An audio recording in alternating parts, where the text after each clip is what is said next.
when I go to the Senate and my neighbors or Senator Natasha is not there, I collect documents on their behalf. I collected some for Senator Natasha, informed her. She said she was home. I went to her house. I'm answering the question. I got there. She told me, after offering a meal, that she's supposed to discuss something with him, and he said to meet her in some hotel. I said to her, you only meet Senator Ireti, I'm sorry, I have to come in at this point. We have limited time with you. Pardon me.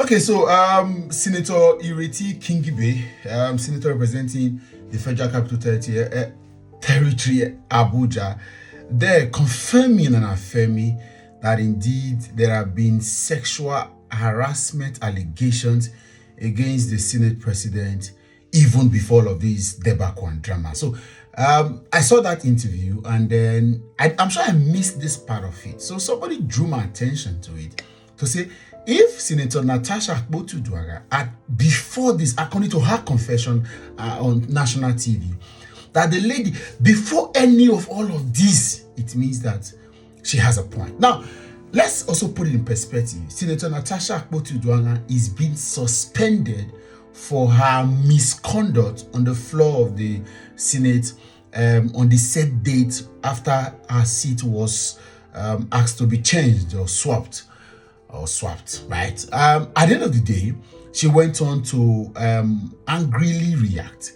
Now, guess what? All of that reaction, according to the rules of the House, were against the ethical standards and professional conduct of a serving senator, especially as it regards all of. I later got to hear from one of my big boss who reports in the National Assembly that, was it that day or day after?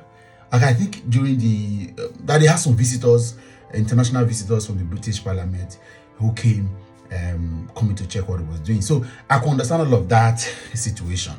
Now, moving forward, the Senator Natasha now said that the reason why she reacted is such that she's seen several instances where her rights, privileges are being trampled upon by the leadership of the Senate, led by Senator Akpabio.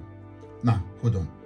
And then she now said that the beginning or the genesis of that harassment or that intimidation, oppression, bullying has been because she rejected the sexual offer of the Senate president. Now, you see where all this is. So those of you say don't link them together. This is where the problem lies. We agree that she's been suspended for misconduct, but she's saying the reason I misconducted is because this man has been on my neck, and since I said no to him. Senator Ireti Kingibe is saying here in this video that she has mentioned it before now. That alone is valid. And by any standard, it means that the woman may not be lying. Okay, maybe it's not the right time. Right? That's what some of you are saying. Oh, why did she not say it since?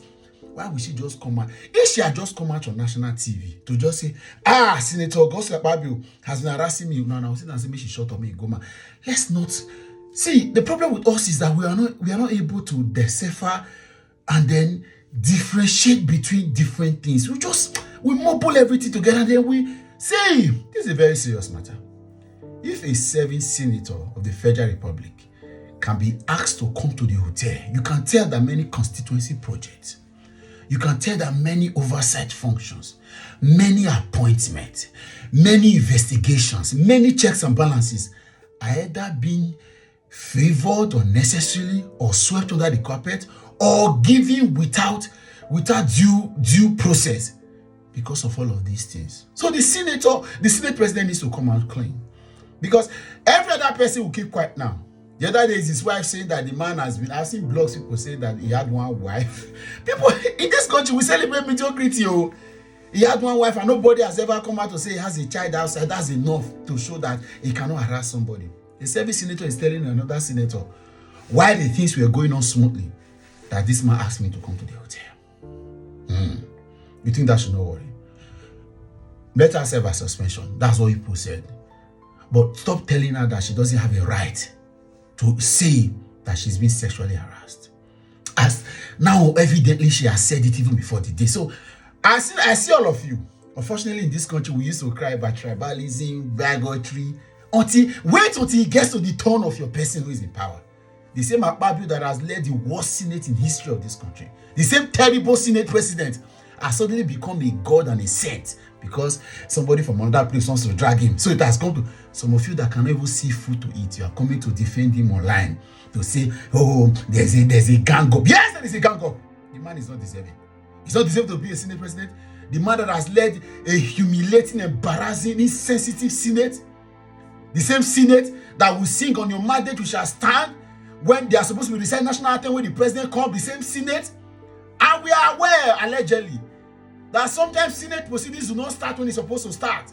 Because the Senate president is going to go to the villa to go and collect information and counter information before he comes to act. We don't need all of that. Yes, I agree there's a gang up. The gang up is to liberate the Senate and stop this state capture. We want the Electoral Act to be in view. We want all of this defection happening to stop. We agree there's a gang up.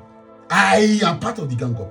And the gang up is to stop this Senate from continually constituting nuisance to the Nigerian state. Let the Senate president let him go back and sit on the floor. Let's get somebody that has his head on his body to get to power and do the right thing. I agree there's a gang up. We are tired of this Senate. We are tired of our Akpabio-led Senate. The 10th Senate has become an embarrassment and it has to stop. Have a nice day.